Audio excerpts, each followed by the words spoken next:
Boa noite, gente. Boa noite. É com muito prazer, muita alegria que nós voltamos a falar das penas eternas, porque eu não sei mais fazer isso aqui não. Sábado, ou na última semana, nós falamos, Ricardo começou, né, com o tema as penas eternas, e esta semana a gente continua com o Ricardo, falando sobre as penas eternas, fazendo um apanhado aí sobre a igreja, sobre como é que tudo isso chegou até os dias de hoje. Então vamos começar fazendo o nosso evangelho e fazer uma prece. A Deus faz a prece de início hoje. Amado Mestre Jesus, querido irmão e amigo, mais uma vez te agradecemos a Deus e a equipe espiritual desta casa que nos recebe, nos acolhe para mais uma noite de estudo e aprendizado. Que possamos cada vez mais nos aprofundar e colocar na prática o que a doutrina dos Espíritos nos traz, nos ensina, para que possamos juntos e continuarmos em busca da nossa evolução espiritual. E é com essa rogativa que devolvo a palavra à irmã que dirige o estudo da noite de hoje, para dar por iniciado na tua santa e divina paz. E com essa rogativa, Mestre Jesus, pedimos a permissão para iniciar o estudo da noite de hoje, com a tua santa e doce paz. Vamos ler o capítulo 11, amar o próximo como a si mesmo. O item 8, a lei de amor, instruções dos Espíritos. Foram vocês que escolheram, né? O lado direito. E ele diz assim, ele é muito grande, não vou ler todo não. Mas a gente já sabe, né? A lei de amor. O amor resume inteiramente a doutrina de Jesus, porque é o sentimento por excelência.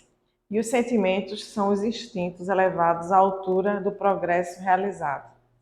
No seu início, o homem não tem senão instintos. Bota para vibrar.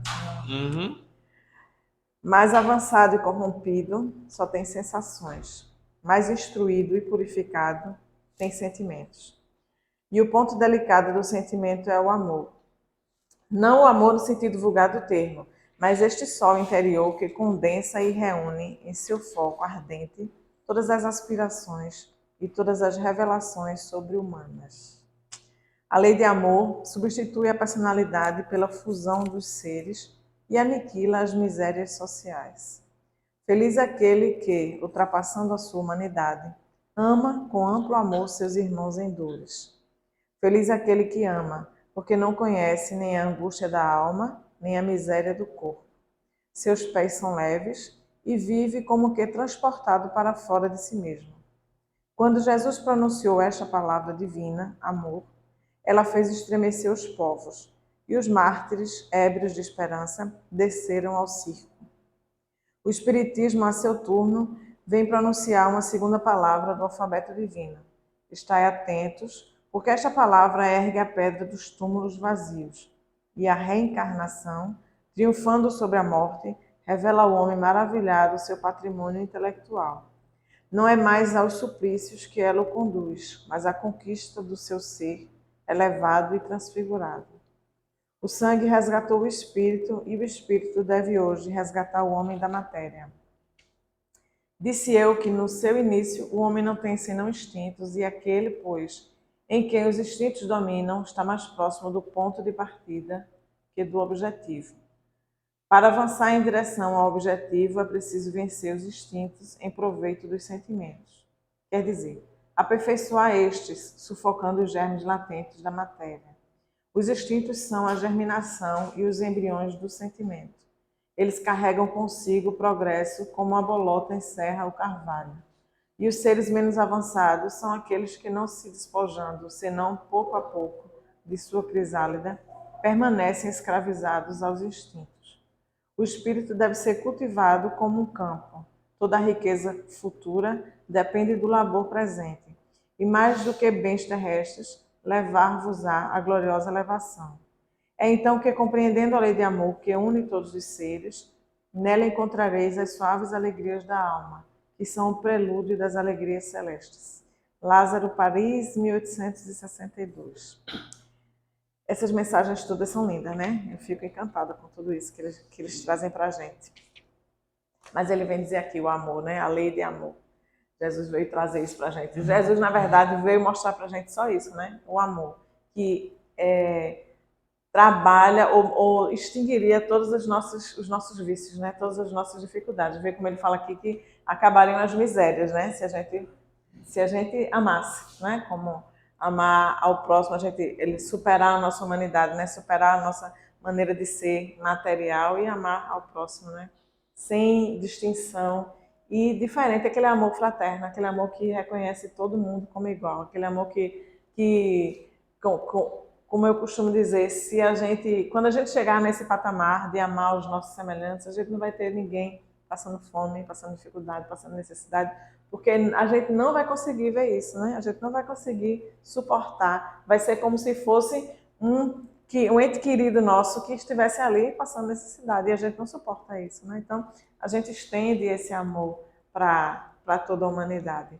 E ele vem dizer aqui que isso é uma coisa que a gente tem que ir trabalhando, né? A gente tem que ir aos poucos, largando os instintos, a gente começar a compreender. Mais uma vez, o Espiritismo vem sempre dizer para a gente que a gente precisa se conhecer. Então, quando eu me conheço, eu começo a conhecer as minhas reações, os meus instintos mais fortes, como é que eu ajo com as pessoas, como é que eu reajo.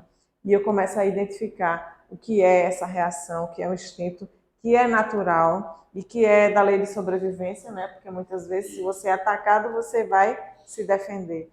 Mas o que é que a gente faz depois disso, né? O que é que a gente faz com isso? Então, no primeiro momento, você pensa, mas já, não, eu não vou fazer isso, né? Eu vou perguntar, né? Aquele que está, todo mundo gosta de falar de trânsito, né? Aquele que está me cortando, eu vou imaginar, não, essa criatura vai socorrer a mãe que está passando por alguma dificuldade. E pode estar, né? Quem é que sabe da vida do outro? Quando a gente começa a pensar assim, quando a gente começa a escutar os problemas das pessoas, a gente não imagina como é que certas pessoas conseguem sobreviver com tantas dificuldades, né? Com tantos sofrimentos. E a gente tem esse hábito de julgar o outro, né? Então, assim, quando a gente começar a perceber isso, né? Pensar, trazer que muitas vezes as reações dos outros não é porque os outros têm algum problema com a gente, né? É porque a pessoa está com um problema qualquer lá, né? E eu fui a pessoa que apareci na frente para levar a patada, né? Então, a gente começar a se desligar dessas coisas, né? Começar a trabalhar esse amor. E é uma maneira, né? Amar a gente, amar ao próximo e aos poucos a gente ir se desligando, entendendo cada vez mais o que é instinto, o que é que está mais ligado à matéria, o que é sentimento, né? Que eu posso trabalhar. Fale. Obrigada. Eu estava pensando na música de Camões, né? É só o amor que conhece que é verdade.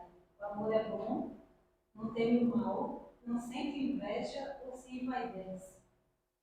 E com esse trechinho do poema, eu me reportei à pergunta que eu fiz naquele dia sobre quando é que a gente pode delimitar um tempo de um definitivo, um de expiação, um de regeneração, em que momento isso acontece, né? E aí você até diz, não, tem um apocalipse para varrer o todinho e chegar a gente nova. E interessante é que eu estava lendo o Evangelho e tem alguma coisa relativa a que estão chegando espíritos novos no planeta, né? Espíritos bons, superiores, e é como se fosse uma varredura, né? Se a gente for pensar assim nas estações do ano, né, as nossas, a gente tem quase duas só, né? Mas se a gente for parar para olhar um lugar que tem as 4 estações, você vai vendo que o verão vai ficando mais fresquinho, aí vem vindo os ventos, aí vem, a gente vê a diferença das árvores, né? Aí começa a chover aqui, mas para, não chove torrencialmente, até chegar o inverno que chove muito, que chega aquele frio que corta a carne, aí depois vai acalmando, aí vai um ventinho, não sei o quê. Então a gente vai vendo que as estações não tem um dia que diz, olha, agora a gente faz isso, né, no calendário. Hoje começou o inverno, não é? Hoje começou Tem lá no calendário, né? Tem lá calendário. só por ter. Porque é o solstício, né? É o dia que o dia que o sol está mais tempo, né? Clareia mais tempo a terra, é o pico do sol, é o dia que está mais curto, né? Porque está mais frio. Então, os homens foram vendo isso e coincidindo também com etapas de colheitas e essas coisas, né? Tem todo um histórico, né? Uma razão de ser, de definir uma data, né? Para primavera, verão, inverno. Mas a gente vê que os dias vão se misturando, né? Um dia vai, você não chega aqui, amanhã está um calor do verão, né? Depois da manhã é um frio danado. Não é assim, né? As coisas vão mudando aos poucos. E os mundos é a mesma coisa, né? Eles vão mudando aos poucos. Então a gente tem pessoas, situações do mundo primitivo, a gente tem ainda aqui na Terra hoje.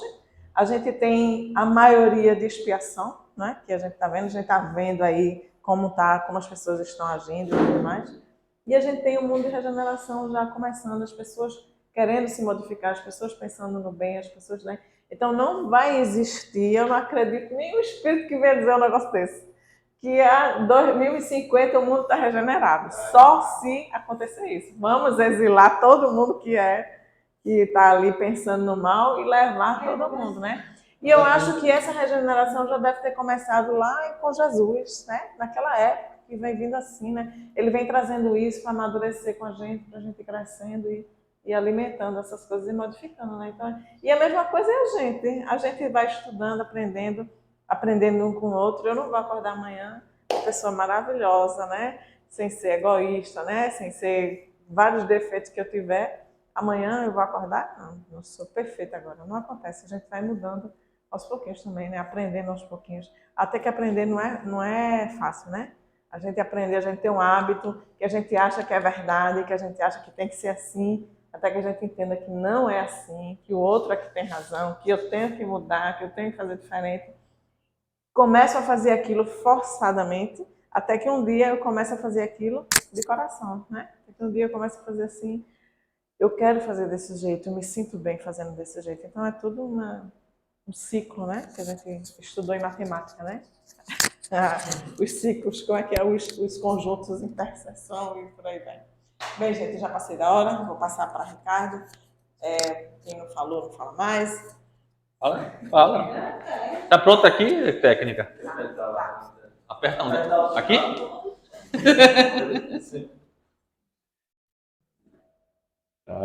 Gente. Pronto? Posso falar? Boa noite, gente.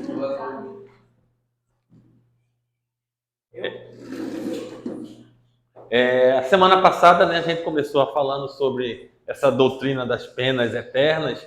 A gente está estudando o capítulo 6, onde tem 3 tópicos, que é a origem das doutrinas das penas eternas, argumento em apoio das penas eternas e Ezequiel contra a eternidade das penas e o pecado original. Então, a semana passada a gente deu uma viagem pela história, né? A gente foi até lá o mundo primitivo, vimos a criação do culto a Deus, né, que é uma característica de todo o ser humano na antiguidade, e vemos progredindo, chegou até os romanos com seus deuses lá do Olimpo, depois a gente chegou aos hebreus, né, com Jeová, Javé, o Deus guerreiro, né, e a gente viu que todos esses tinham aquela cultura da pena e da recompensa. Era bem marcante isso que a gente vê na história, que o Deus, quando a gente faz alguma coisa certa, ou a gente respeita as leis, ele nos recompensa. E quando a gente erra, também a gente é punido. Isso já é uma característica que vem acompanhando o ser humano. E aí a gente viu também que acontece muitas vezes é que as coisas são deturpadas, e foi crescendo essa ideia dessa recompensa eterna, como também a punição eterna. E isso foi caracterizando, foi se enraizando até chegarmos na igreja, né? A gente gosta muito de deixar bem enfático isso. A gente não está criticando a igreja. É um fato histórico, e o fato histórico a gente precisa relatar. A gente criticando a igreja, nós estamos nos criticando. Porque provavelmente a gente estava lá. Quem sabe se aqui alguém não foi um padre, uma freira. Uma feira de Então, a gente cultuou, a gente matou, como eu disse, a gente matou e morreu defendendo essa doutrina das penas eternas. Porque a gente acreditava, era aquela nosso estágio evolutivo naquele momento, acreditava naquilo. Hoje a gente já evoluiu um pouquinho mais e a gente começou a entender que não é bem assim. A eternidade das penas. As penas existem, mas as penas são morais. As penas são interiores, como o inferno e o paraíso é interior, que a gente já vem também estudando. Então a gente chegou e estudamos, demos uma olhada nos concílios, né?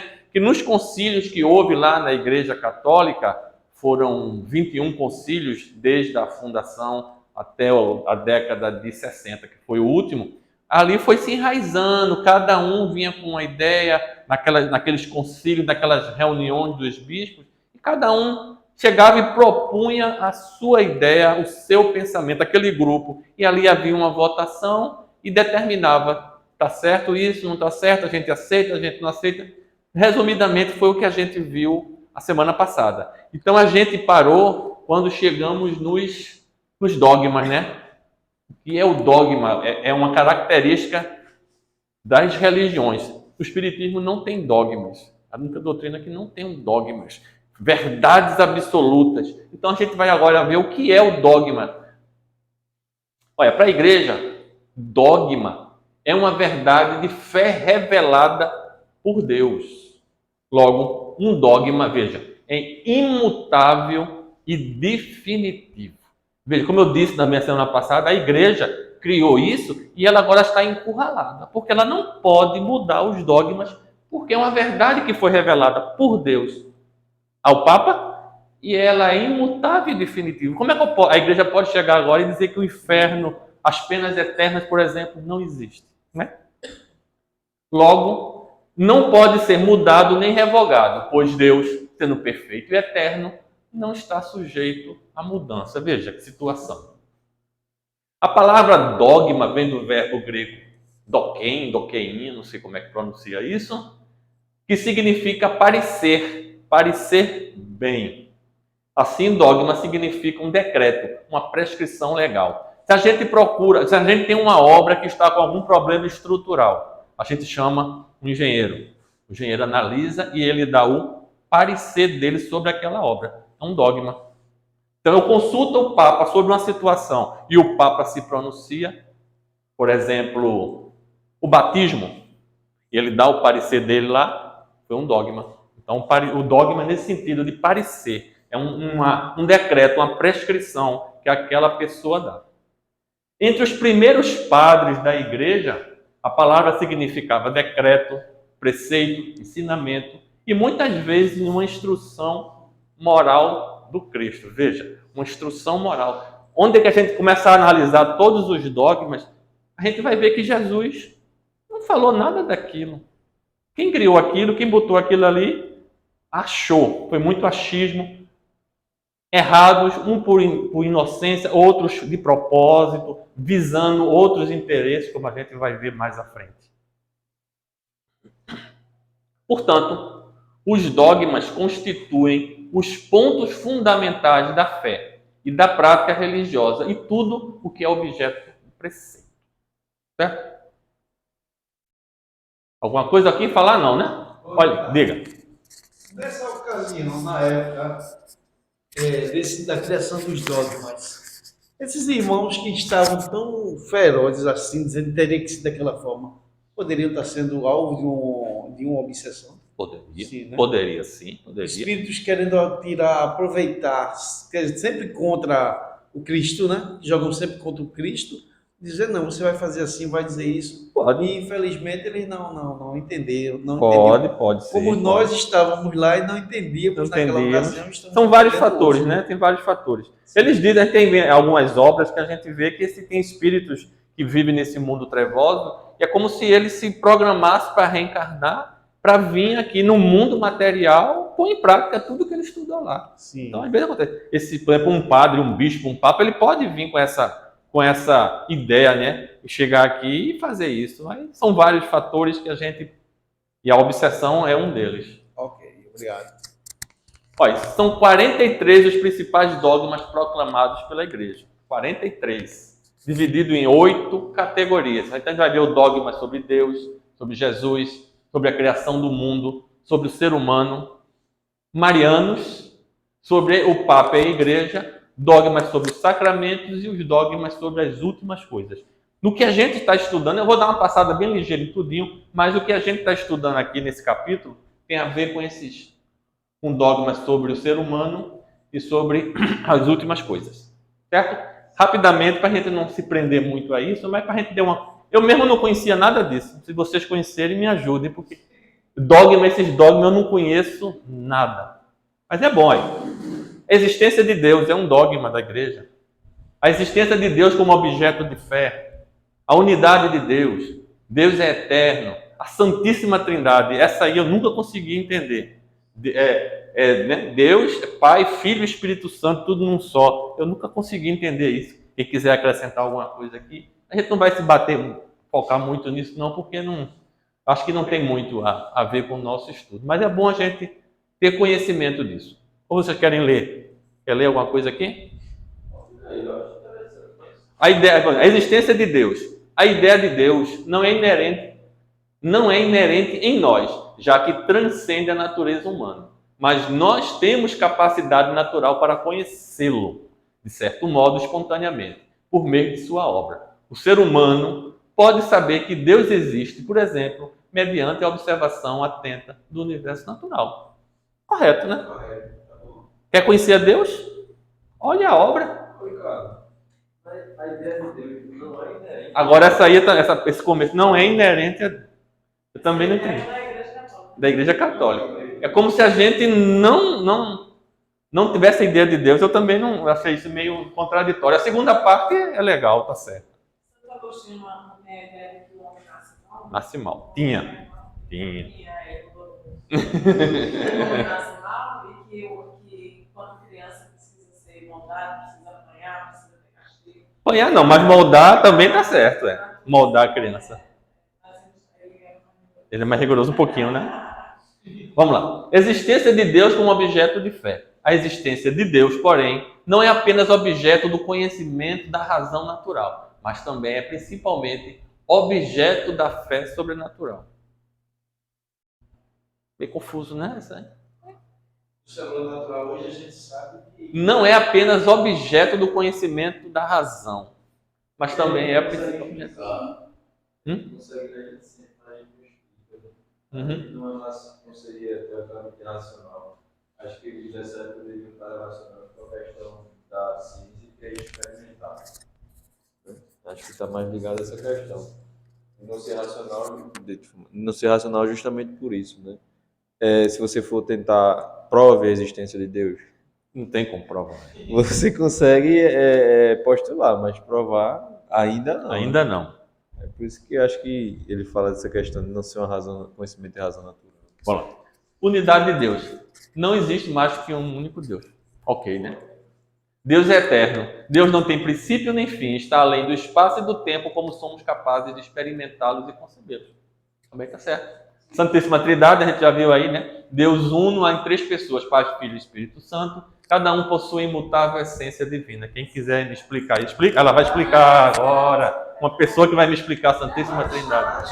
Eu ia falar sobre a questão da existência de Deus, da existência de Deus. Será que talvez não seja quando ele fala que a ideia de Deus não é inerente em nós, já que transcende a natureza humana? Não é uma questão de um instinto, de tipo, naturalmente a gente não tem um instinto material de acreditar em Deus, porque ele fala que a gente tem a capacidade de conhecer, então tipo, a gente tem que buscar, mas não é uma coisa natural, tipo, a gente nasce com certas modificações no nosso corpo. Quando ele fala que não é inerente em nós, já que transcende a natureza, talvez seja isso, o lado sobrenatural. Não é um instinto natural humano já nascer acreditando em Deus, que a gente tem que buscar para conhecer. Por isso que também a Igreja Católica tem os níveis, né? Você faz catolicismo, você faz isso e aquilo buscando o conhecimento de Deus. Talvez seja isso. Talvez. Pode ser. Mas se a gente vai, como a gente estudou aqui também, vem entender toda a história da humanidade, né, a gente vê que desde sempre o homem ele crê em algo que é o Criador, né? Aí por isso que Porque algo que é inerente é algo que a gente já tem, né? A doutrina espírita já tem outra ótica Exato. sobre isso, já é inerente a nós isso. É justamente, por exemplo, nossas virtudes e nossos defeitos, a gente já vem com eles, eles são inerentes a nós, a gente vai adquirindo ou melhorando, né? Então, a ideia de Deus, desde sempre, ela está dentro de nós. E até porque se a gente trouxer o livro dos Espíritos, a gente vai ver que onde é que está escrita as leis de Deus, né? Na nossa consciência, né? Aí, por isso que nesse ponto, eu não concordo, né? Assim, é esse ponto que eu vejo bem diferente, mas o resto é bem parecido. Bem parecido, né? Tem alguma lógica aí, né? Pronto. Santíssima Trindade, ninguém quer me explicar. Não tem lógica, né? Porque você vai Mostrar um Deus que se fez filho para vir aqui, né? Se fez humano para vir aqui a humanidade, e o Espírito Santo também, que é como se fosse animar todos os seres, né? Como se fosse mandar. É uma coisa assim, sem muita lógica. Muitas coisas aí não tem muita lógica, né? Em relação a essa... Mas você é imposto, aceita e acabou-se, né? É. Não questione, porque você tem que... Eu sei mais do que você, então você tem que obedecer, né? Sempre foi assim, né? Vamos lá. Eita, dogma sobre Jesus. Jesus Cristo é verdadeiro Deus e Filho de Deus por essência. Veja, é Deus e é Filho dele mesmo. Veja, aí dá um nó na cabeça da pessoa. O Cristo possui a infinita natureza divina com todas as suas infinitas perfeições, por haver sido gerado eternamente por Deus, ou seja, por Ele mesmo. Outro, Jesus possui duas naturezas que não se transformam, nem se misturam ou confundem. Declara o concílio de Calcedônia, nosso Senhor Jesus Cristo, Ele mesmo perfeito em divindade e Ele mesmo perfeito em humanidade. Profundo, né? Cada uma das naturezas em Cristo possui uma própria vontade física e uma própria operação física. Isso aí também, lá no concílio de Constantinopla, o terceiro, apesar da dualidade física das duas vontades, existiu e existe a unidade moral, porque a vontade humana de Cristo se conforma em livre subordinação de maneira perfeitíssima à vontade divina. Acho que tem algum sentido, né? A moral humana e a moral divina, né, se confundem. Jesus Cristo, ainda que homem, é filho natural de Deus Pai, ou seja, ele é filho dele mesmo. Ao chegar à plenitude dos tempos, Deus enviou seu filho, nascido de uma mulher, nascido sob o domínio da lei, para resgatar os que se encontravam sob o domínio da lei, a fim de recebermos a adoção de filhos. E aí? Vai explicar também. Aqui eu estava lembrando do outro trabalho, porque aquele livro de Cristianismo e Espiritismo, né? De Leon Denis. Leon Denis, ele vem mostrando nos vários textos da Bíblia, onde Jesus fala sempre que Deus é o Pai, né? Ele diz que ele sempre se refere a Deus como Pai. Ele nunca disse que ele era Deus, a não ser quando ele quer exemplificar algumas coisas. Mas ele vem trazer vários textos e vem mostrar a diferença. Porque ele fala de todos esses dogmas, né? Para a gente entender como eles funcionam. Mas eu não lembro dessas coisas. Mas é bem confuso isso, né? Tem alguns dogmas, se alguém quiser acrescentar aí, porque são muitos jogos de palavras, né? É muita filosofia, eu acho aí. É a ideia da época também, né? Assim, a gente vê, eu estava até lendo umas coisas hoje de Emmanuel, e ele falando justamente sobre essa questão do processo de evolução da humanidade, em que, por mais que a gente fosse sincero, né, e alguns de fato eram, quer queira ou quer não, tudo está muito ligado à nossa crença, né? E a nossa vaidade que existe. Nós estamos aqui estudando hoje, mas quer queira ou quer não, todos nós temos um pouquinho de vaidade, né? E quando a gente vai fazer algum julgamento de alguma coisa, a gente sempre puxa a sardinha para o nosso lado inconsciente. Então, é muito essa questão, e é nisso que o Espiritismo se destaca, né? Quando ele foi lá criado a sua base, não foi por nós, seres encarnados, né? São por seres ultra evoluídos que não estavam sob o efeito da carne. E até seres ultra evoluídos sob o efeito da carne, eles tendem a cair em alguns erros também, né? Apenas Jesus era infalível, os demais sempre estão em segundo plano, né? Uhum, Mas tem muito isso. E aí, como o Bruno falou, a gente tem que ver, olha, 451, 680. Quer dizer, veja, é uma coisa bem atrás, bem distante da gente, né? Por isso que às vezes a gente não consegue. Ricardo, se a gente for ver, eu sei que o que eu vou falar não está ligado a essa época, mas no livro Brasil, Coração do Mundo, Pátria do Evangelho, Ismael, que é o governador daqui, né? Ele vai conversar com Jesus, ele pede uma reunião com Jesus, porque ele diz que não está dando, está muito esculhambado, né? Isso lá no começo, né? E que não tinha como o Brasil ser exemplo disso tudo, né? Aí Jesus Cristo disse assim, tá bom, então desça nas maiores profundezas que existem nos abismos e nas trevas e pegue todas as pessoas, as piores que existirem, e coloquem eles lá no nosso país. Para aprender, né? Para se restaurar, entende? Os piores. Sim, aqueles que participaram das cruzadas, os que participaram da Inquisição. Pegar o lixo da Europa todinha. Todos nós, pega todas essas pessoas e coloca no Brasil para que a gente possa se restaurar. E aí é justamente essa questão, né? O Brasil ser o coração do mundo e a pátria do Evangelho, não é que vai ser muito brevemente um exemplo político, social e econômico, não, mas é que é aqui no Brasil onde tem os espíritos que vão se restaurar, assim como Emmanuel se restaurou. Né? Ele falando, que vai lembrar daquela história que eu contei, acho que umas 2 ou 3 de roçando Clinge, quando Deus estava fazendo no Brasil. Você sabe que racinha de gente vai morar aí. É um país tão bonito, né? Tem tudo, mas a racinha que vem morar aqui, nós... Se a gente for ler o livro Brasil, Coração do Mundo, Pátria do Evangelho, a gente vai ver de fato o que nós somos, quem somos nós. Né? Claro, um ou outro vai destoar, né? Mas a grande maioria é cruzadas, queimando o pessoal vivo, e é isso, poxa.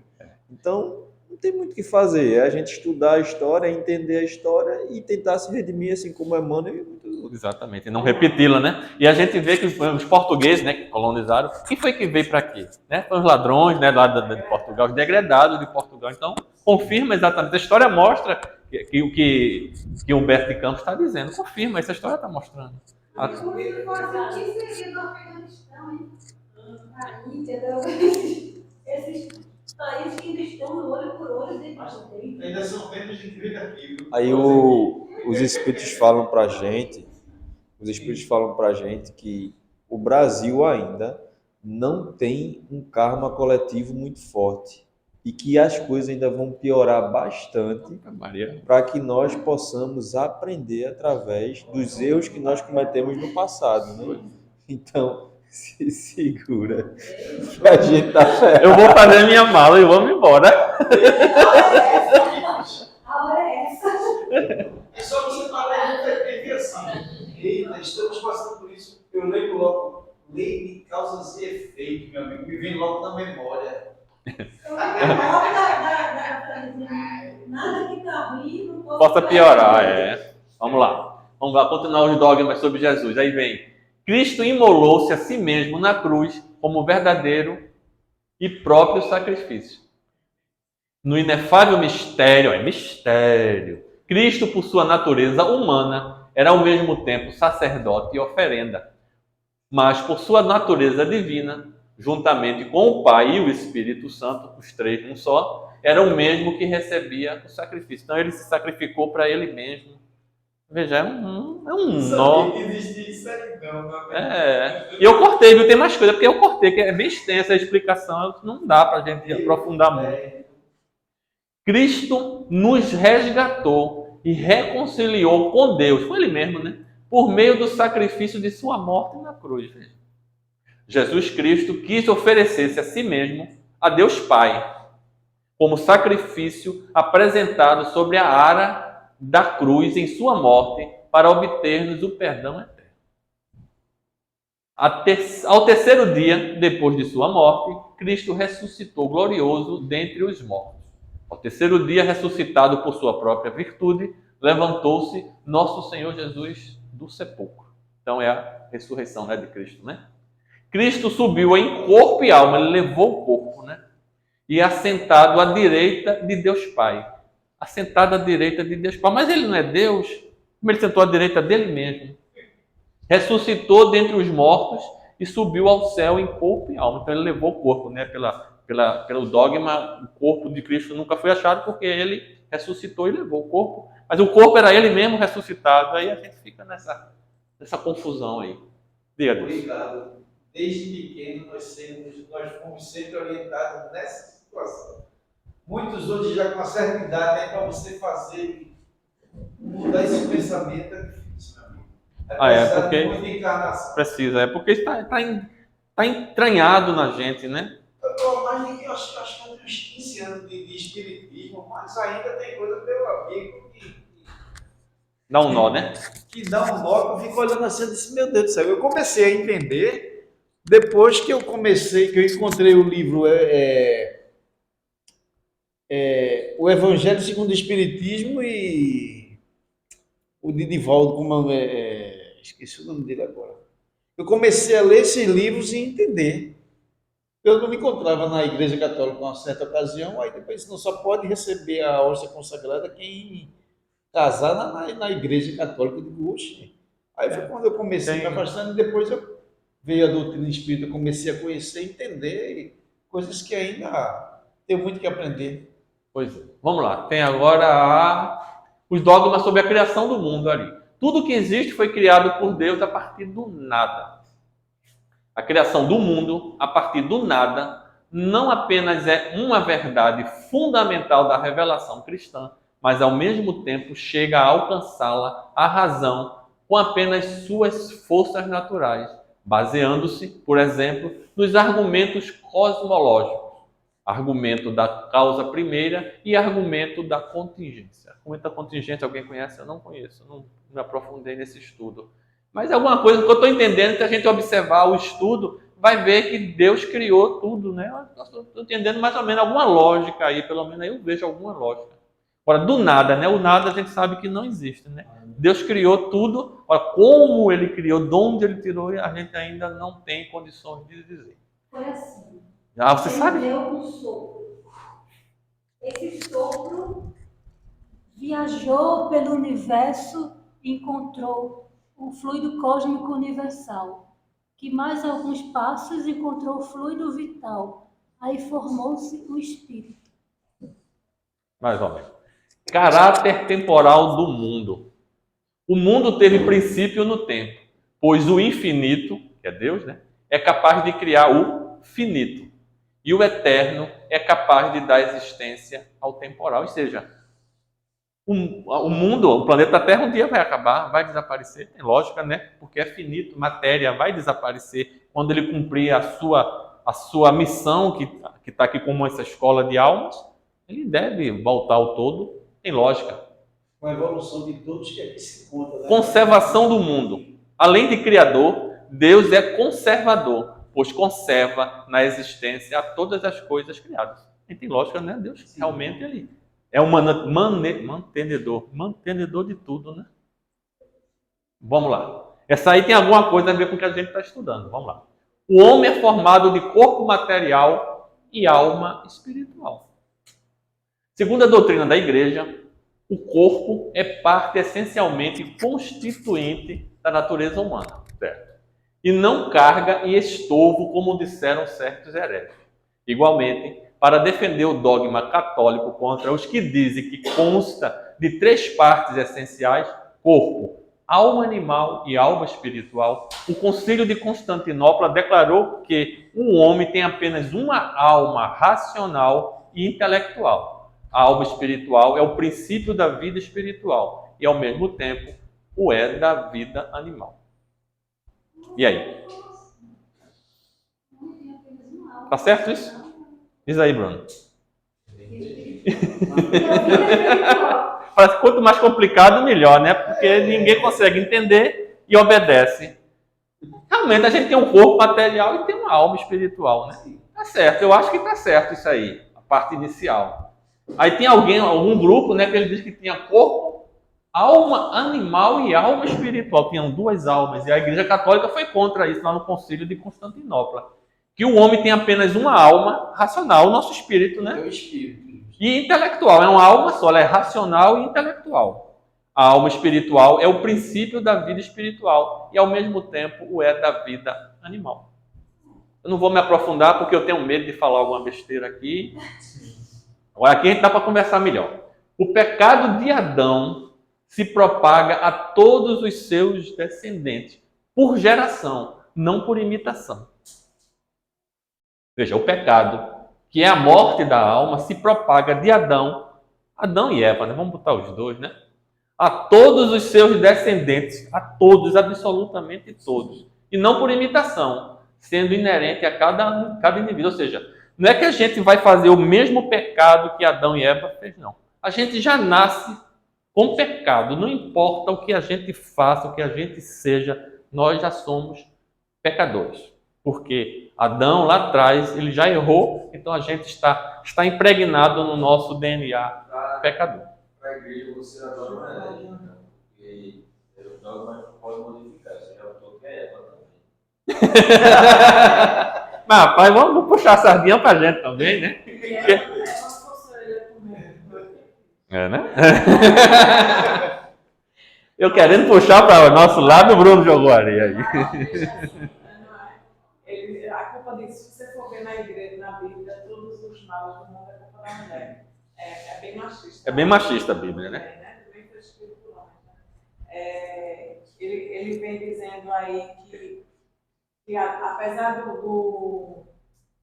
de Cristo ter nos redimido dos pecados, a gente continua em pecado, né? Continua nascendo no pecado. Que contradição, né? E é parte desse princípio que a sua alma nasce ali, quando você nasce. É criada junto com o corpo. Porque Né? eles não acreditam na reencarnação, né? Então, de onde vem esse pecado? Né? De onde vem? Por que eu nasci agora? Já nasci com esses pecados, Né? A gente no Espiritismo entende que as nossas falhas, os nossos erros já vêm, a gente vem errando, né, há tempos, e a gente vai tentando aprender, se modificar, se melhorar. Mas aqui não, você nasce agora, você já nasce no pecado e você tem que aceitar, né, os dogmas da igreja, tem que se batizar, tem que ser, né, como eu vi também naquele livro, se Jesus veio redimir os nossos pecados, por que a gente continua tendo que se batizar para limpar do pecado? Né? E por que a gente tem que normalmente afirmar os compromissos na igreja lá na frente para dizer que realmente aceita a igreja, né?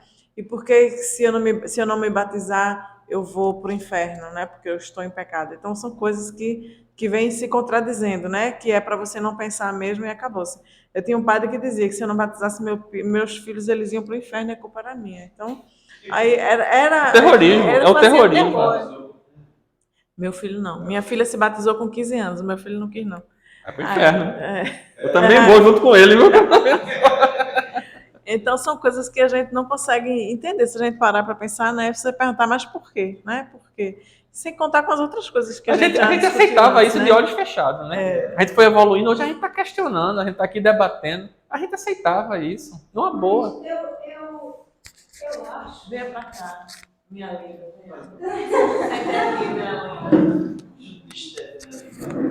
Eu acho que com o passar do tempo, das décadas, da renovação carismática e esses novos pensamentos desses padres evolucionistas, muitas da interpretação desses dogmas mudaram, não está mais tão fechado. Não, eles estão deixando, eu vejo assim, parece como se eles estivessem esquecendo, mas eles não podem mudar isso. Não, pois é, mas não é mudar, é interpretar, dar uma nova interpretação ao que foi. Mas veja, como é que eu mudo a interpretação disso aqui? Está muito claro. Tem coisas que está tão claro, tem coisa que é confusa, a gente pode até. Você está certo em algum ponto. Mas tem alguns dos dogmas que eles são bem claros.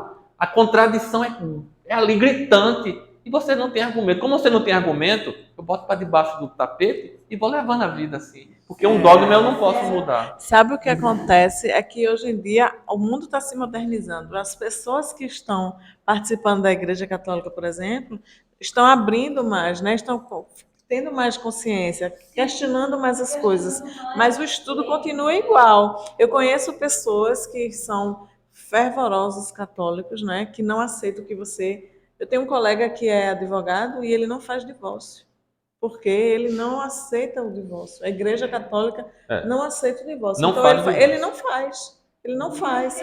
Então são coisas que são tão fundamentalistas.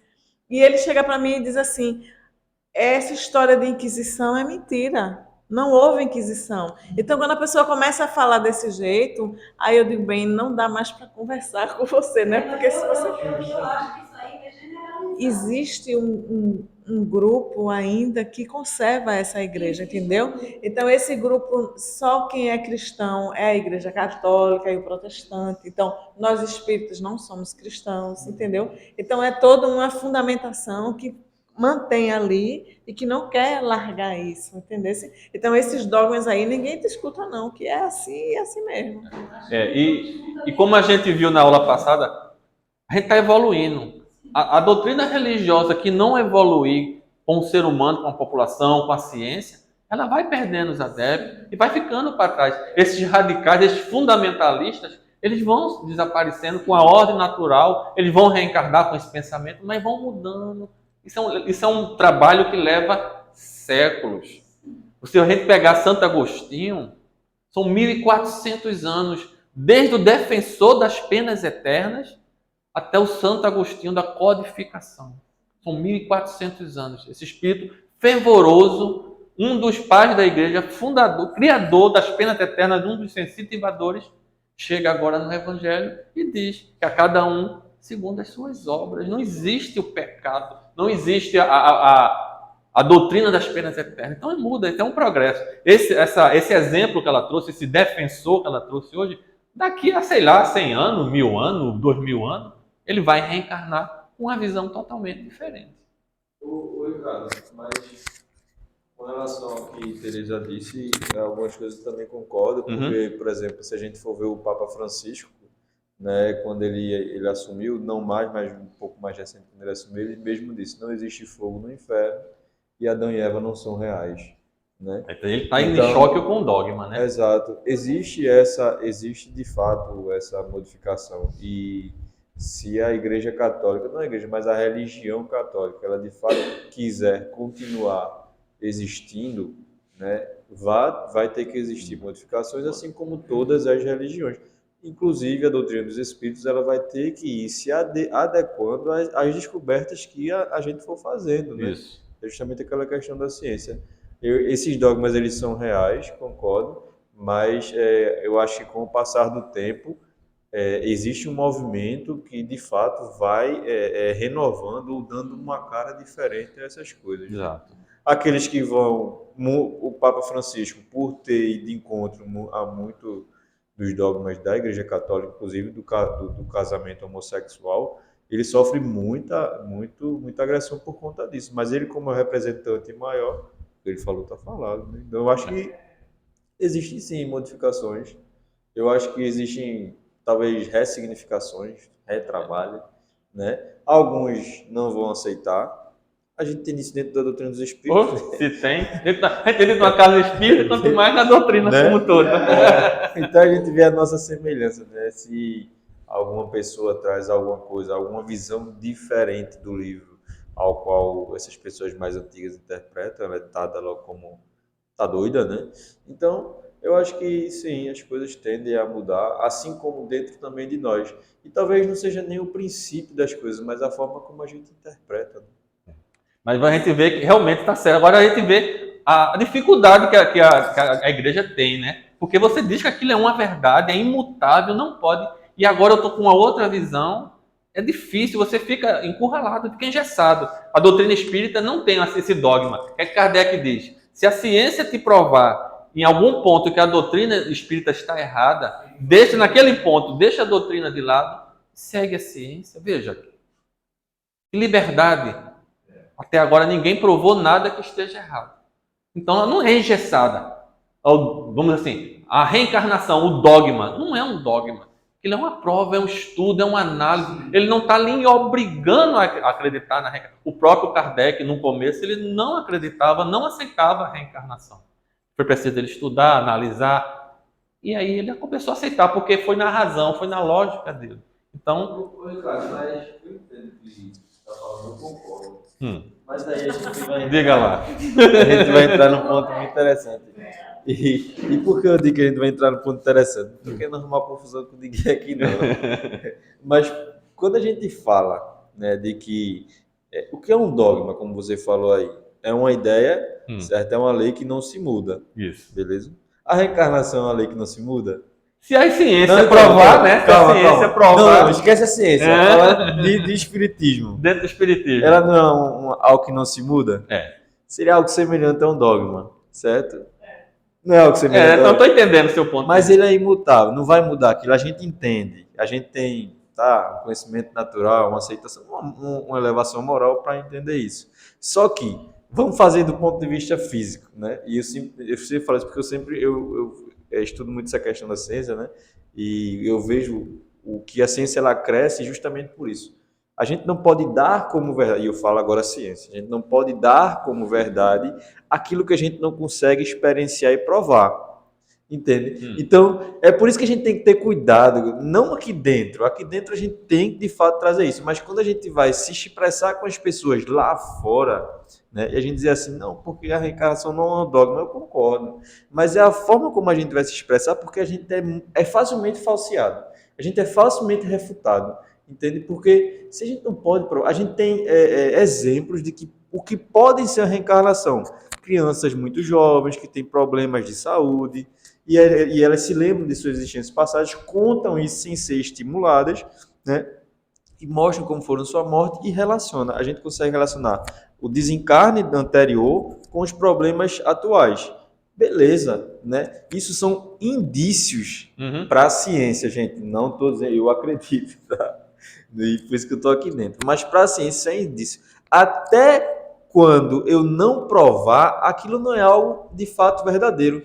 E veja, Bruno, mas isso trava a evolução. De certa forma, isso é necessário, porque se a gente começar a colocar tudo aquilo que a gente acha, ou que tem indício que é, como uma verdade, a gente vai aceitar várias inverdades, certo? Dentro de um princípio, dentro de uma ciência. Aí, eu não sei se é Emmanuel, não sei se é, eu acho que é Emmanuel, que diz assim, é preferível, né, você refutar 99 verdades a aceitar uma inverdade, né, uma mentira. Então, é só essa questão, não é o fato, eu completamente sou totalmente dentro do espiritismo, mas eu gosto muito da questão da ciência, porque é algo meu, inerente a mim, né, e que quando a gente for lá para fora, participar de reuniões com todos, esqueci o nome de todas as religiões. Encontro ecumênico? Culto ecumênico, né? Que a gente tenha cuidado quando a gente for falar isso, porque às vezes a gente sai de ridículo, né? Mas Bruno, eu não importo sair de ridículo, mas não é isso, é a gente levar a doutrina dos espíritos da melhor forma que a gente puder, porque se a gente for perceber, as casas espíritas envelhecem, elas estão envelhecendo, né? E aí eu estava até vendo uma discussão de Haroldo, daqui a 40 anos, se a gente não mudar, casas espíritas vão fechar os montes, porque as pessoas que são mais velhas, elas não querem permitir a renovação. Aí chega um monte de menino novo dentro de casa espírita, com um monte de energia para renovar, para oxigenar, para modificar, e o que é que eles fazem? Eles tiram, não permitem, entende? Então, mas por que isso? Mas justamente porque quando a gente chega lá fora, eu sou o dono da lei, eu sou a autoridade, eu sei tudo espiritismo, eu vou falar um monte de bobagem, entende? Então aí é por isso que eu sempre digo assim, vamos ter cuidado, porque assim, a gente tem que discernir o que é religião, o que é filosofia, o que é ciência, e que a gente, quando for trabalhar com pessoas que estão propícias a aceitar algo, que a gente trabalhe de uma forma mais suave, mais sutil, porque o espiritismo é suave, é sutil, mas como a religião vem trazer revelações à frente do tempo, a gente só entende essas revelações porque a gente tem fé. E aí uma definição de fé de muitas outras fé é você crer naquilo que a ciência ainda não provou ou que não vai provar, né? Isso é inerente ao homem, né? Então acho que tem que ter muito essa questão aí. Agora, eu concordo com tudo o que você disse. Agora eu vou trazer assim, o dogma. A Igreja Católica, o dogma, mesmo que a ciência prove, ela não vai mudar, ela não aceita. O Espiritismo, Kardec mostrou, a reencarnação está aí, não é um dogma, tá? Mas se a ciência chegar à conclusão que a reencarnação não existe, o Espiritismo vai ter que aceitar, porque foi provado. A Igreja Católica ela não aceita, na raiz dela ela não aceita.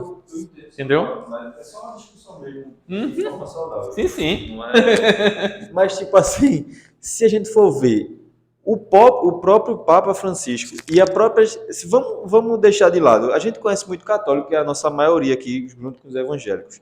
Muitos deles, mas assim, muitos, pelo menos que eu conheço, a grande maioria, elas não são mais esse lado tão Sim, caxias. Então é o que a gente vê. Mas por que eles não são? Porque a ciência já mostrou alguns pontos que está errado. E eles gostam da forma como eles adoram a Deus, eles gostam da forma da religião, da missa, da questão das músicas e de todo o trabalho que ela faz. Sim, sim. Eles se sentem pertencentes àquele local. Então eles também modificam, entende? Sim, Só sim, que a energia kármica que essa religião carrega, ela é muito forte, então fica muito marcado. Mas se a gente não pode esquecer que a gente está estudando isso aqui, e a gente tem que entender isso para que a gente possa chegar no hoje. Mas se a gente for observar, a grande maioria, pelo menos que eu conheço, se alguém for diferente, eu adoraria ouvir, de fato gostaria mesmo. Mas a grande maioria dos católicos que eu conheço hoje, não são esses católicos caxias, eles entendem que isso aqui é uma figura de linguagem, isso aqui é adequado àquela época, e tem coisas que não fazem mais sentido, e tem coisas próprias que a religião, a ciência mostra que não, e que a gente segue,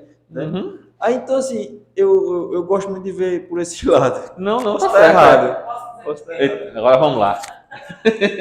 Não, que a gente fala assim, a gente fala do Papa, né, que está lá, o topo, o Papa, para chegar lá, ele é uma pessoa estudiosa, né, que conhece profundamente a religião católica. Então a gente vê assim, da mesma forma que a gente estava falando aqui, que a gente vai fazendo essa interseção, né, na Igreja Católica, na religião, é a mesma coisa. A gente tem pessoas que estudam bastante. Meu pai era seminarista e ele diz assim, hoje a gente vê um monte de padre analfabeto, que não estuda a própria religião. Então, o estudo dessa religião vai levar para os dois caminhos. Ou para eu ser muito fundamentalista, né? Como a gente vê muitos assim, porque essas pessoas que eu falo, eles são juízes da Igreja Católica. Eles são advogados da Igreja Católica, advogados eclesiásticos, né? Advogados e juízes eclesiásticos, onde eu vou julgar as questões da religião. Se você pode se divorciar, se não pode, se você tem pecado, se você não tem, esse tipo de coisa. Então, você é muito fundamentalista porque você estuda profundamente e aceita aquilo ali cegamente.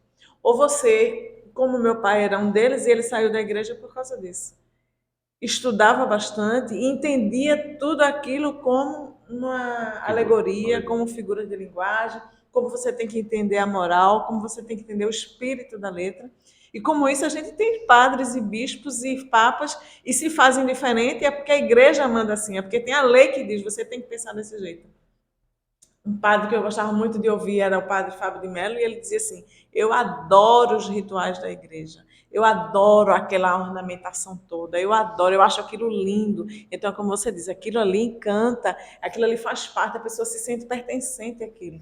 Não significa que ele não entenda tudo aquilo que a gente está falando. Não aceitar a reencarnação é uma coisa, não aceitar certas coisas que nós aceitamos, né? Eu entendo a doutrina espírita como dogma também, essas coisas. Agora, eu vou trazer na próxima aula, se eu me lembrar, o texto do livro do Paulo Figueiredo, onde ele vem falar da ciência. Por que Kardec chama o espiritismo de ciência?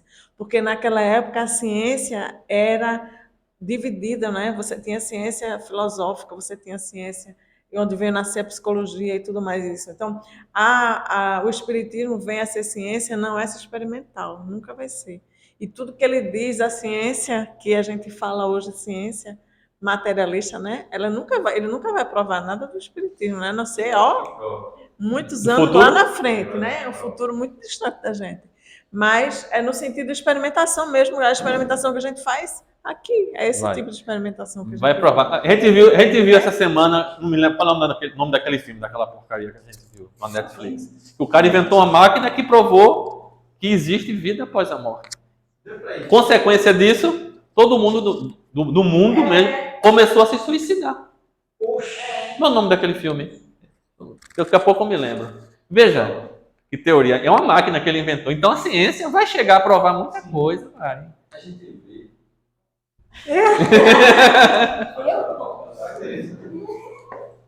Não, é só uma Dá umas 2 semanas. Pelo que eu tô vendo, vai.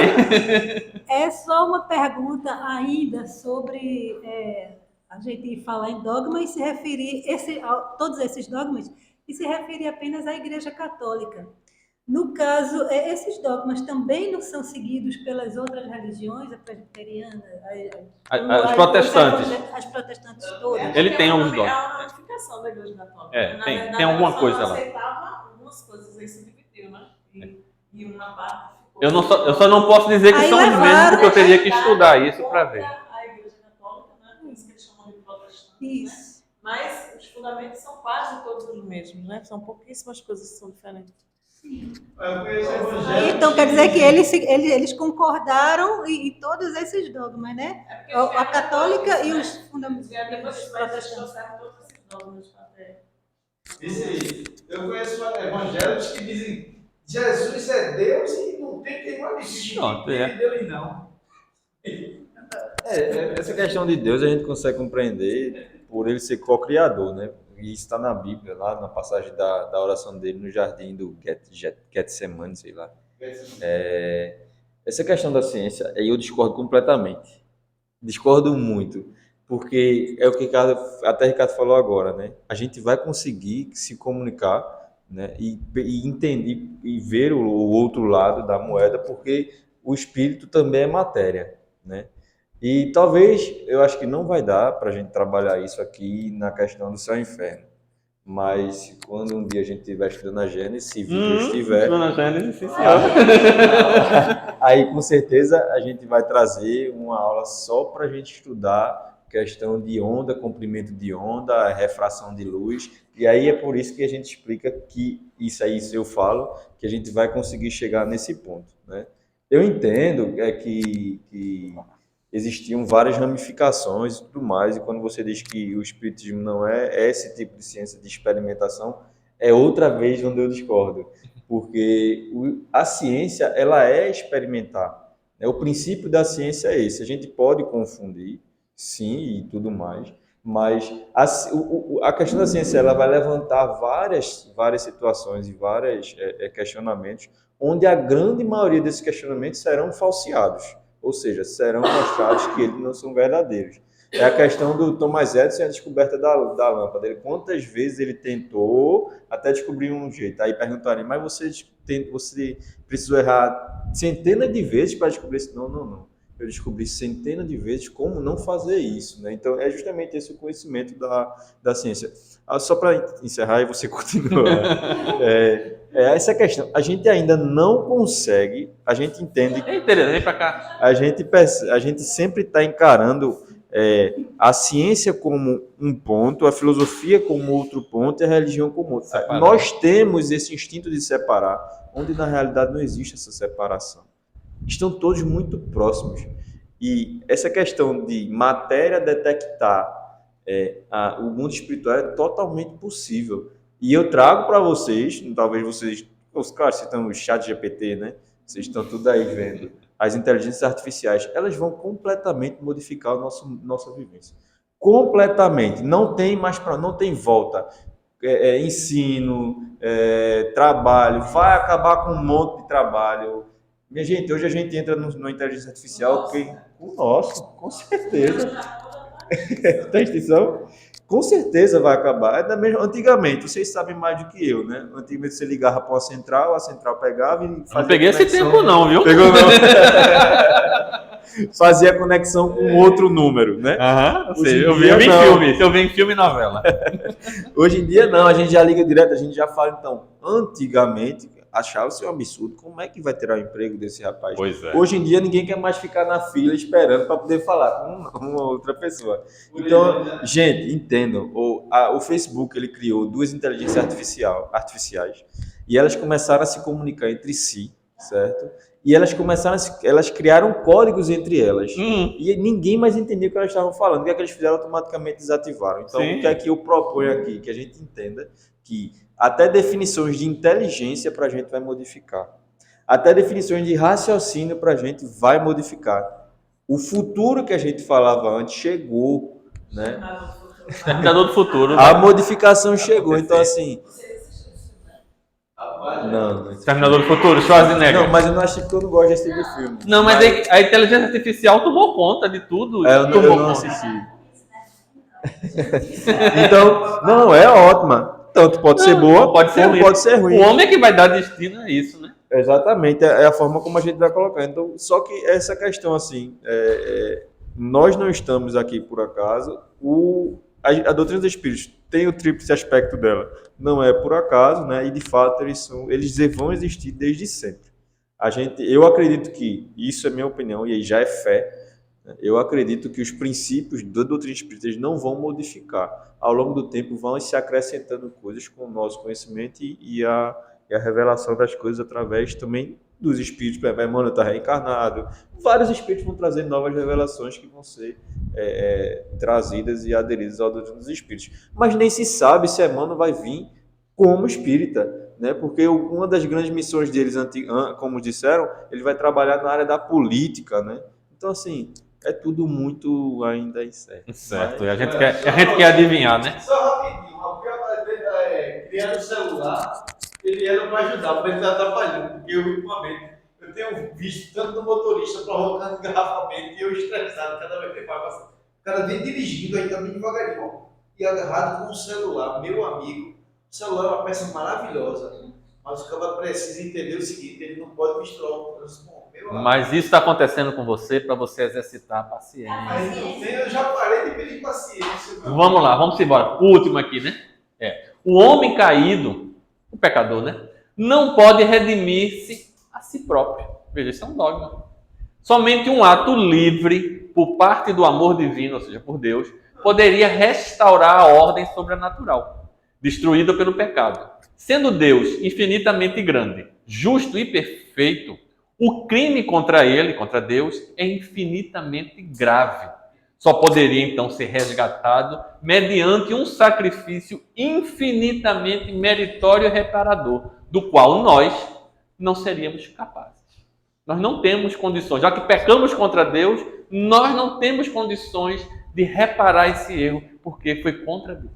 Isso é um dogma e influencia diretamente as penas eternas. Mas, no caso, a forma de se redimir seria a confissão?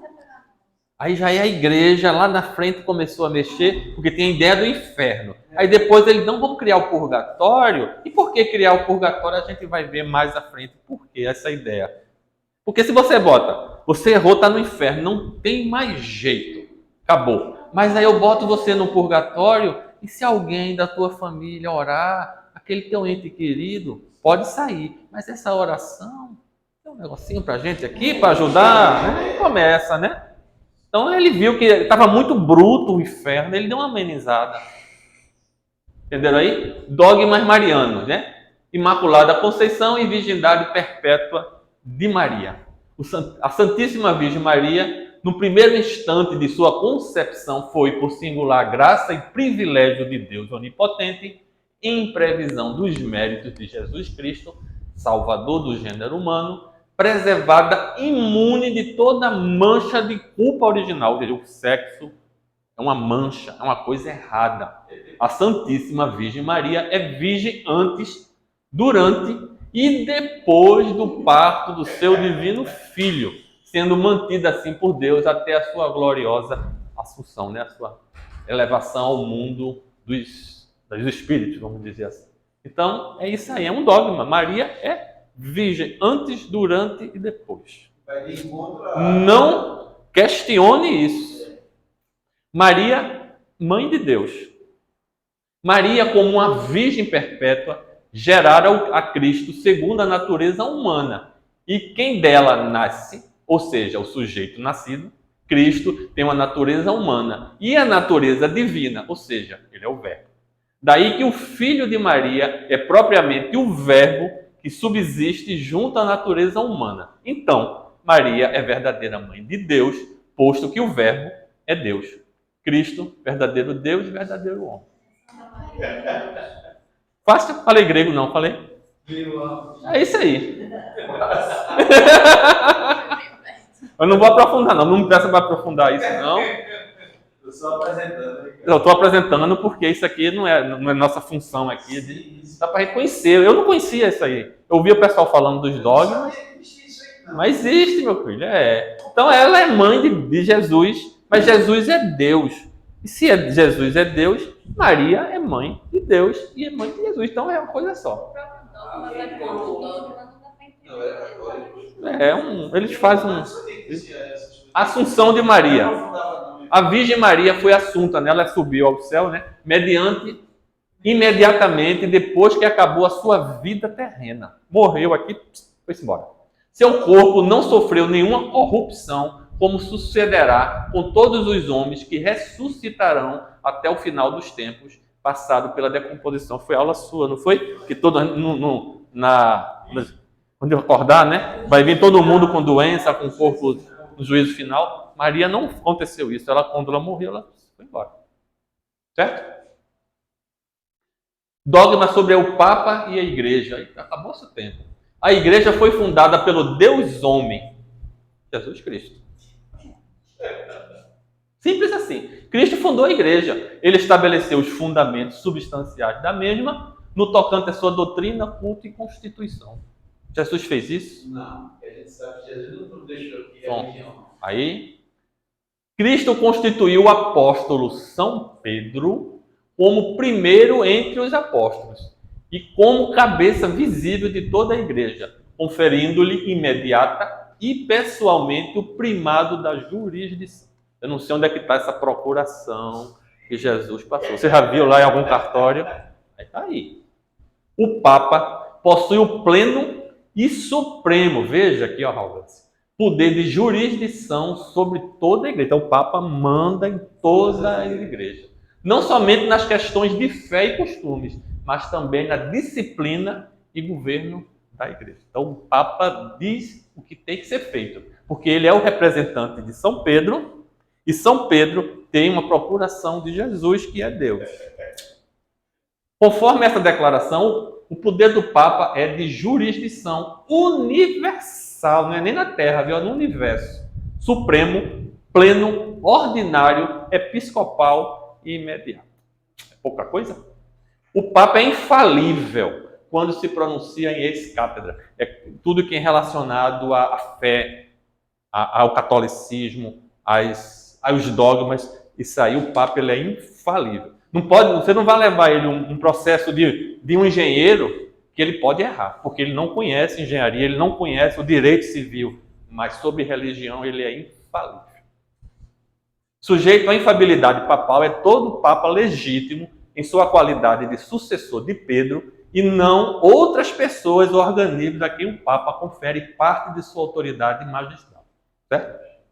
A igreja é infalível quando faz definição em matéria de fé e costumes. A igreja é infalível porque o Papa quer ser o representante, ele é infalível, então a igreja, consequentemente, é subordinada ao Papa, então ela é infalível em matéria de fé e costumes. Dogmas sobre os sacramentos. Sacramentos, aí agora os sacramentos. O batismo, o verdadeiro sacramento de quem? O meu, né? Eu me lembro agora do Padre Hermano, instituído por Jesus Cristo, atesta a Sagrada Escritura. Jesus lhe disse: toda autoridade me foi dada no céu e na terra. E depois ensina todas as nações: batizai-as em nome do Pai, do Filho e do Espírito Santo. Batizai. Aí ele levou isso ao pé da letra e tem um batismo. Jesus não foi batizado? Como é que ele criou o batismo? Já existia, né? Já existia esse costume de batizar. Então não foi Jesus que criou, né? A confirmação ao crisma. Quem fez crisma aqui? Eu. Duas. Mas ninguém. Eu fiz a primeira comunhão. É verdadeiro e próprio sacramento. Esse sacramento concede aos batizados a fortaleza do Espírito Santo para que se consolidem interiormente em sua vida sobrenatural e confessem exteriormente com valentia sua fé em Jesus Cristo. É muito bonito. Entendi não, mas é bonito. A penitência ou reconciliação. A igreja recebeu de Cristo o poder de perdoar, veja, poder de perdoar os pecados cometidos após o batismo. A igreja tem esse poder. foi comunicado aos apóstolos e aos seus legítimos sucessores o poder de perdoar e de reter os pecados para reconciliar os fiéis caídos depois do batismo. Mas se eu já nasço pecado, o pecado que eu faço contra Deus não tem perdão. Aí vem o batismo, olha, é uma confusão que dá na cabeça da criatura. Mas é outra coisa. Por que outra coisa? E pecado não seria esse pecado, não é um pecado contra Deus, é? Pecado. É o pecado original. Pecado original. Que você carrega e que você vai ser. Você já nasceu em pecado, não importa o que você faça. Mas ele diz que se eu me penitenciar e me reconciliar, eu sou perdoado. Então eu acho uma contradição isso, né? Mas você se batiza, você se livra dos pecados. Aí você faz a primeira comunhão para você entrar na igreja. Você Certo. faz a crisma para confirmar que você é da igreja. E os pecados, que no original desapareceu? Desapareceu do batismo. São as católicas, viu? Isso aqui frequentar vai ter uma coisa. Ô, Ricardo, e você, quando no batismo, os pais são obrigados, são orientados a estar frequentando a igreja para poder conduzir a criança, os pais, os padrinhos, estou fazendo padrinho do filho do sobrinho meu, meu amigo. Mas isso é de paróquia. A confissão. A confissão sacramental dos pecados está prescrito por direito divino e é necessária para a salvação. Para você se salvar, você tem que confessar os seus pecados, né? Basta indicar a culpa da consciência a sacerdote devidamente ordenado mediante confissão secreta. Certo? Vamos. E eu fico imaginando se na faculdade de teologia eles aprendem isso, né? Por exemplo, se você xingou a sua mãe, aí 3 Ave Maria, 5 Pai Nossos. Se você pecou contra a castidade, é 30. Sim, mas ok, mas são duas coisas. A teologia não é uma religião, entendeu? Ela é um estudo sobre as coisas de Deus. Aí tipo, você vai ver todas as crenças, todos esses processos, mas tipo, você não vai ser, não é como se você fosse fazer uma coisa aqui, mas como um curso para a igreja, né? É como se fosse uma cadeira do curso de seminarista. É uma teologia cristã, mas estuda várias religiões, não é somente catolicismo, não é um guia, tipo, tu vai fazer isso determinante do caso que tu conhecer. Outra coisa é como se fosse entre várias e várias aspas que tu tá falando, é como se fosse um preparatório para você ser padre. Como eu tô falando isso. E aí não é teologia. Tem a teologia de faculdade, Sim. como o Bruno está dizendo, e tem a teologia que é dada em seminário, assim, em lugares que protestantes. Nesse seminário, quando tem aqui TGP e outro, daí ali eles voltam, puxam. Vai ter uma no bar agora. Vai ter uma no bar. Vai ter no bar. Vamos lá, gente. Vamos ver se eu consigo terminar os dogmas hoje, pelo menos. Dogmas, continuando, né, sobre os sacramentos. A Eucaristia é verdadeiro sacramento instituído por Cristo. A Eucaristia ou comunhão é o ato de recebimento da hóstia consagrada, o símbolo do corpo do Cristo. Certo? Eu nunca comi, não. Como é que diz isso? Eu nunca provei essa hóstia, porque como eu não sou batizado, eu não posso, né? Não, enquanto eu não era casado, eu comi. Aí depois que sabe que tem que ser casado na igreja, tem que usar. O Cristo está presente no sacramento do altar pela transubstanciação. Eita! De toda a substância do pão em seu corpo e toda a substância do vinho em seu sangue. Não é aquele ritual que o padre faz, né? Do pão, da hóstia, do vinho, bebe, aquela coisa toda, né? Transubstanciação. A unção dos enfermos é verdadeiro e próprio sacramento instituído por Cristo. Atestam as sagradas escrituras. Está alguém enfermo entre vós? Chame o sacerdote da igreja e estes façam oração sobre ele, ungindo com óleo em nome do Senhor. Então, isso é a unção dos enfermos. A ordem é verdadeiro e próprio sacramento instituído por Cristo. Existe uma hierarquia instituída por ordenação divina, que consta de bispos, presbíteros e diáconos, né? Falando da hierarquia que existe na igreja. O matrimônio, esse aí, verdadeiro e próprio sacramento. Cristo restaurou o matrimônio instituído e bendito por Deus, fazendo que recobrasse seu primitivo ideal da unidade e indissolubilidade. e elevando a dignidade de sacramento. Então, o matrimônio ele é indissolúvel. Não pode. E o casamento é uma criação da Igreja Católica. Você tem que morrer matando um outro e não pode separar. Antes, como é que era antes? A gente já sabe. Uma mulher se juntava e pronto. É só uma coisa, esses dogmas eles são criados de acordo com conforme a interpretação dos próprios católicos ou a igreja da época. Da época, é. Eles interpretavam as escrituras de modo como eles queriam. Até porque a gente, no evangelho da gente, tem sobre essa questão da insolubilidade do casamento. Exato. Vamos lá. Dogmas sobre as últimas coisas que interferem no nosso estudo. A morte e sua origem. A morte é consequência do pecado primitivo. O céu é que a gente já leu, que é o paraíso. As almas dos justos, que no instante da morte se acham livres de toda culpa e pena de pecado, entram no céu. O inferno. As almas dos que morrem em estado de pecado mortal vão ao inferno. Mais à frente a gente vai dar uma estudada sobre o que é o pecado mortal e o que é o pecado venial. E o purgatório. As almas dos justos que no instante da morte estão agravados por pecados veniais ou por penas temporais, devidas pelo pecado, vão ao purgatório. Purgatório é o estado de purificação. Tinha mais coisa, tá, gente? Mas eu dei uma enxugada, senão eu ia ter que ficar aqui até dezembro nessas aulas. E, continuando, o fim do mundo e a segunda vinda de Cristo. Cristo vai voltar. No fim do mundo, Cristo, rodeado de majestade, virá de novo para julgar os homens. Jesus vai voltar para nos julgar. A ressurreição dos mortos no último dia. Aos que creem em Jesus e se alimentam de seu corpo e bebem seu sangue, né, a hóstia e o vinho, ele lhes promete a ressurreição para a vida eterna de paz e plenitude. Então você tem que fazer aquele ritual para poder ter a vida eterna, paz e plenitude. Então eu estou lascado. O juízo universal. O Cristo, Senhor e Salvador, depois do seu retorno, julgará a todos os homens. Todo mundo. As mulheres já estão salvas. Vamos lá. Como a igreja adotar a crença das penas eternas? Quando e por causa de quem?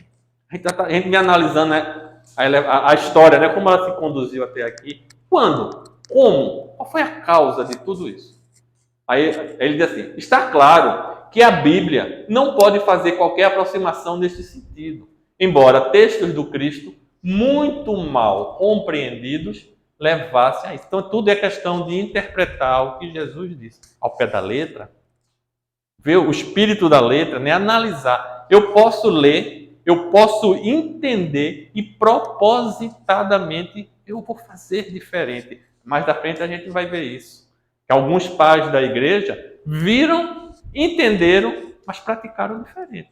Por interesses escusos, por interesses de querer nos levar na rédea curta. Então a gente vai ver que tem interesse. Então, na Bíblia não está dizendo isso. Se a gente começar a analisar, tem a coisa ali figurada. A maioria das coisas estão ali figuradas. Então é isso. Aí vamos lá. A primeira surpresa é que a adoção desse dogma das penas eternas não foi de uma só vez, como a gente já vem estudando, em um só momento, mas pouco a pouco, ao longo de 1000 anos. Né? É um negócio lento, como a gente vem estudando isso já. A segunda surpresa é que não foi por causa da má interpretação das palavras sobre o juízo final. Surpreendentemente, o cultivo progressivo dessa teoria foi feito inteiramente fora das Escrituras, como se elas não existissem. Influenciada pelas opiniões dos pensadores cristãos dos primeiros séculos. Esses pensadores são os chamados pais da igreja. São os que comandavam. Porque não só tem os papas, não. Tem um grupo maior ali que, junto com ele, que dá conselho, que orienta. São chamados os pais da igreja. E a gente vai ter vários aqui, mas 6 minutos. Podemos começar, né? Terceiro século aí. Esses 40 dogmas. 43. 43 são todos os dogmas ou tem mais por aí que tu... Onde eu pesquisei só tinha esses 43. Tinha um que tinha 42 porque ele pegou 2 dogmas e fundiu em um só, mas é o que eu li, onde eu procurei só achei esses 43. Diga aí. No terceiro século, 300 anos, Clemente de Alexandria e Orígenes acreditavam em uma espécie de inferno espiritual, tá vendo? Pensador, um pai da igreja lá atrás. A alma do pecador, após a morte, teria um forte sentimento de arrependimento, correto? Pelos pecados cometidos, que a faria sofrer. Lógico, o Espiritismo mostra isso. Mas seria temporário, porque a bondade divina faria no final de tudo, até o próprio diabo ser salvo. Porque até o diabo ia se arrepender, iria buscar o entendimento, trazer paz interior. Lógico, isso não está 300 anos depois do Cristo ter vindo, esses dois pensadores acreditavam nisso. Inclusive, se eu não me engano, a origem é reencarnacionista, não era? Se eu não me engano, ele era. No quarto século, Santo Ambrósio e Gregório de Nissa seguem a mesma tônica desses outros dois. Mas entre o final do quarto século e o começo do quinto, 500 anos, 400, 500 anos, ocorre a mudança de pensamento. Começa-se a falar de um inferno de fogo que arde e que é eterno. Os precursores dessa teoria são João Crisóstomo e São Jerônimo, pais da igreja, tá vendo? Eles foram buscar isso aonde? Onde é que eles foram buscar essas ideias de fogo eterno? E começar a detalhar isso. São Crisóstomo acrescenta dizendo que todos os pagãos irão para o inferno, porque, não tendo recebido o batismo, não podem fazer nada que seja bom. Estou lascado, então. Não faço nada que preste, porque eu não sou batizado. São Jerônimo estabelece que a versão espiritual, veja, a versão espiritual do arrependimento é a verdade. Porém, ele não interessa explicar ao povo, não interessa. O povo precisa de algo que coloque mais medo para mantê-los mais ou menos no bem. Não devemos pregar um inferno, nós devemos pregar um inferno de fogo que queima. Então, ele sabia, ele estudava, ele interpretou as escrituras, ele entendeu que o arrependimento era moral, não existia esse...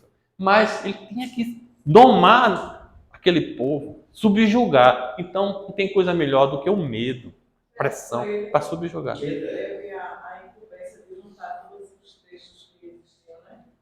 Para Aquela criar a Bíblia. criar as escrituras. E ele disse que o Papa, né, a mão do Papa, o Papa disse: você quer que eu modifique, que eu mexa aqui, eu mexa ali, né? Ele tem uma carta, um livro que ele explica. E ele fala, então, botou o que interessava a ele e ao grupo dele, né? Se isso aqui é muito esclarecedor, vai clarear a mente do povo, a gente recusa. Vamos botar o que interessa para a gente. Então a gente tem que começar a ver isso. Segue aí, 3 minutos. No século V, olha ele aí, olha, Santo Agostinho. Afirma a natureza física do inferno. Ele diz que o inferno existe e é físico. E sua eternidade é eterna esse fogo. Assegura que todos os pagãos ainda não evangelizados estarão condenados a ela. Isso é, a grande maioria da humanidade que não recebe o batismo, que não acredita em tudo isso, vai para o inferno, pela teoria dele, né? A grande maioria. E, naturalmente, todos os cristãos que se obstinem no pecado também irão. Você é cristão, mas mesmo assim continua errando, também você vai para esse inferno físico eternamente sofrer. Santo Agostinho, um dos espíritos da codificação espírita. Mas isso, século V, né? Os grandes teólogos do século XII e XIII, entre eles São Tomás de Aquino, esses teólogos não acrescentaram mais penalidades à doutrina do inferno, porque não havia mais o que botar, porque eles já fizeram tudo o que tinha que fazer, não tinha mais ideia para criar. Porém, eles se dedicaram a fazer uma série de precisões, como se quisesse dizer, para desenhar a cultura do inferno. Então, começa a dar detalhes, o enxofre, o fogo que queima sem destruir, o caldeirão, o diabo com seus anjos, e começa a dar detalhes para aterrorizar todo mundo. Eita, vai acabar. Distinguir agora entre pecado mortal e pecado venial. Veja lá. Pecado mortal atenta gravemente contra o amor de Deus, desviando o ser humano de sua finalidade última e da bem-aventurança. O venial entende-se aquele ato que não separa o homem totalmente de Deus, mas que fere essa comunhão. Então, o mortal ele é gravíssimo e o venial ele é mais ou menos. Aí onde entra o purgatório, que a gente vai ter que deixar para quinta que vem. A gente vai tentar esmiuçar isso aí. Tá ok, gente? Obrigado aí. Quinta-feira, a gente, se Deus quiser, nós estamos de volta. Gente, ele não conhecia Supernatural, né? Quem é que é? Porque Supernatural vai buscando. O inferno vocês já assistiram isso, né? Você vai buscando mais história, tu não conhece não, né? Conhece também. Conheço. Ele vai buscando mais inferno, mais demônio, mais não sei o quê, mas não para nunca, né? Eu nem sei se acabou isso. Mas vamos agradecer a Ricardo aqui que está falando. É muito bom a gente estar conversando, discutindo, né, trazendo algumas coisas. E vamos pesquisar as coisas que a gente conversou hoje, né, que a gente pensou, que a gente levantou, que aí vai que a gente, né, encontra mais coisas, muda o nosso entendimento, né, vai, não, realmente o que tu falou tem sentido, né, então a gente só vai crescendo com isso, né, só vai aprendendo cada vez mais. Então vamos agradecer. Mestre amado Jesus, estamos agradecidos por mais um momento de estudos, de esclarecimentos, que possamos trazer para os nossos dias, para a nossa intimidade, essa vontade de aprender, de entender, de questionar e de trazer mais aprendizado para todos aqueles que estão à nossa volta. Sabendo que estamos buscando a evolução, buscando o aprendizado para o nosso melhoramento. E assim, se cada um de nós estivermos incumbidos e preocupados com a nossa mudança moral, nós mudaremos o mundo. Ajuda-nos, Senhor, a ter paz, a ter paciência, a sermos tolerantes, a trabalhar nesta obra divina. Que assim seja. Paciência não cresce mais. Ainda não está